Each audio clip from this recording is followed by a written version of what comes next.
اس وقت یہ ہے کہ اصل نماز یہی ہے، یہ سورہ فاتحہ۔ چنانچہ میں آپ کو حدیث سنا رہا ہوں جو صحیح بخاری میں بھی ہے، صحیح مسلم میں بھی ہے، جامع ترمذی میں بھی ہے، سنن ابی داود میں بھی ہے، سنن نسائی میں بھی ہے، اور بہت سی کتابوں میں موجود ہے۔ اور یہ عن عبادہ بن صامت رضی اللہ تعالی عنہ، حضرت عبادہ بن صامت سے ہے مرفوعا کہ حضور نے فرمایا لا صلاۃ لمن لم یقرأ بفاتحۃ الکتاب، اس شخص کی کوئی نماز نہیں ہے جس نے کہ سورہ فاتحہ کی تلاوت نہیں کی۔ اب اس سے ہمارے ہاں ایک بڑا اختلاف پیدا ہوا، وہ نوٹ کر لیجئے۔ ایک رائے یہ ہے آپ اگر علیحدہ نماز پڑھ رہے ہیں تو ظاہر بات ہے کہ آپ کو ہر رکعت میں خود پڑھنی ہی پڑھنی ہے سورہ فاتحہ۔ جب باجماعت پڑھ رہے ہیں اب کیا شکل ہو؟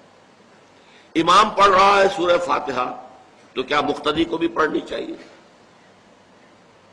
اس حدیث میں جو الفاظ کی شدت ہے اس کی بنا پر رجحان یہ ہوتا ہے کہ یقیناً اس صورت میں ہر شخص کو لا صلاۃ لمن لم یقرأ بفاتحۃ الکتاب، جس نے کہ فاتحہ کی تلاوت نہیں کی، قرأت نہیں کی، اس کی کوئی نماز ہی نہیں۔ تو یہ موقف ہے امام شافعی کا، یہی مسلک ہے ہمارے اہل حدیث بھائیوں کا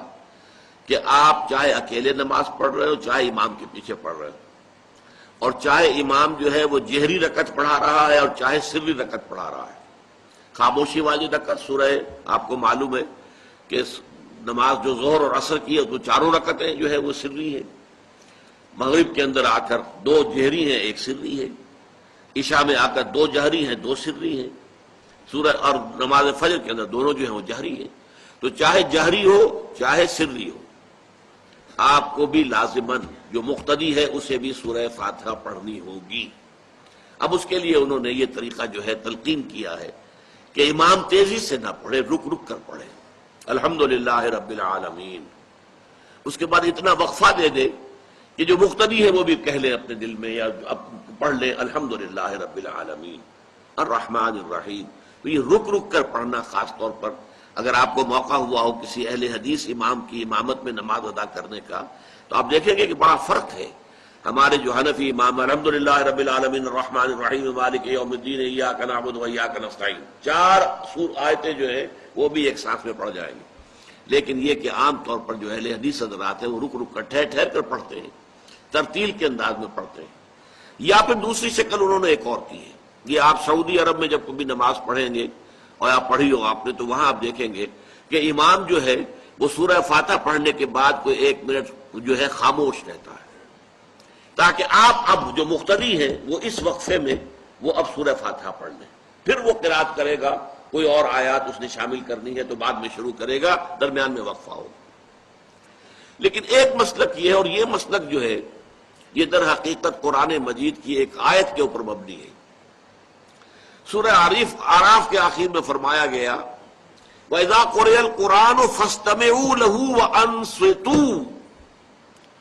جب قرآن پڑھا جا رہا ہو تو توجہ سے اسے سنو، خود خاموش رہو۔ اب یہ قرآن مجید کی آیت ہے، اس کے بنا پر ایک رائے یہ ہے کہ آپ امام کے پیچھے سورہ فاتحہ نہیں پڑھیں گے، پڑھا جا رہا ہے سنو اس کو، خود خاموش رہو۔ اور اس کے لیے وہ دلیل دیتے ہیں کہ یہ شکل ایک وفد کی سی ہے، جیسے کسی بڑی شخصیت کے پاس اگر آپ کا کوئی وفد جاتا ہے، 8-10 افراد ہیں، ان میں اسپوکس مین ایک ہوتا ہے، وہ بات کرتا ہے، باقی سب لوگ موجود رہتے ہیں، سنتے ہیں۔ اسی طریقے سے امام جو ہے وہ گویا کہ آپ کا نمائندہ ہے اور وہ پڑھ رہا ہے الحمدللہ رب العالمین الرحمن الرحیم مالک یوم الدین، تو امام کی قرات ہی آپ کی بھی قرات ہو گئی۔ گویا کہ اس آیت سے، اس حدیث سے اختلاف نہیں ہے، اس کی تعبیر سے اختلاف ہے کہ امام کا قرات کر لینا در حقیقت مقتدیوں کی طرف سے بھی قرات ہے۔ اس میں جو حنفی مسلک ہے وہ بہت سخت ہے، اور وہ یہ ہے کہ چاہے سری نماز ہو اور چاہے جہری ہو، ہر کسی بھی حالت میں مقتدی جو ہے وہ سورہ فاتحہ نہیں پڑھے گا۔ اب اس میں ذرا سا سوال پیدا ہوتا ہے کہ جہری رکعت میں تو اس آیت کا اطلاق ہو جائے گا کہ وَإِذَا قُرِئَ الْقُرْآنُ فَاسْتَمِعُوا لَهُ وَأَنصِتُوا، سری میں تو اس آیت کا اطلاق نہیں ہوتا۔ بہرحال یہ مسلک ہے امام شافعی کا، ایک انتہا پر ہے، ہر صورت میں سری ہو یا جہری ہو آپ کو پڑھنی ہی پڑھنی ہے۔ اور امام ابو حنیفہ دوسری انتہا پر ہیں کہ چاہے سری ہو چاہے جہری ہو کسی شکل میں نہیں پڑھنا۔ امام مالک کا مسلک ہے درمیان میں، اور میں اس میں کوئی جھجک محسوس نہیں کرتا کہ میں آپ کے سامنے عرض کر دوں کہ میں اس پر عمل پیرا ہوں۔ وہ کیا ہے؟ جہری نماز میں خاموش رہو اور سنو۔ اس آیت کا اطلاق ہو جائے گا جب بلند آواز سے پڑھ رہا ہے امام تو پوری توجہ، فاستمعوا لہ، اپنی پوری توجہ کو اس کے سننے کے اوپر مرکوز کر دو اور خود خاموش رہو۔ سری رکعت میں البتہ جبکہ وہ بھی خاموشی سے پڑھ رہا ہے، آپ بھی خاموشی سے پڑھ رہے ہیں۔ بہرحال ان چیزوں میں میں نے یہ سب کچھ بیان کیا ہے تو اس سے جو میرا مقصود ہے وہ یہ ہے کہ معلوم ہو جائے کہ اس میں کوئی بڑی بنیادی بات نہیں ہے، نہ یہ کہ جو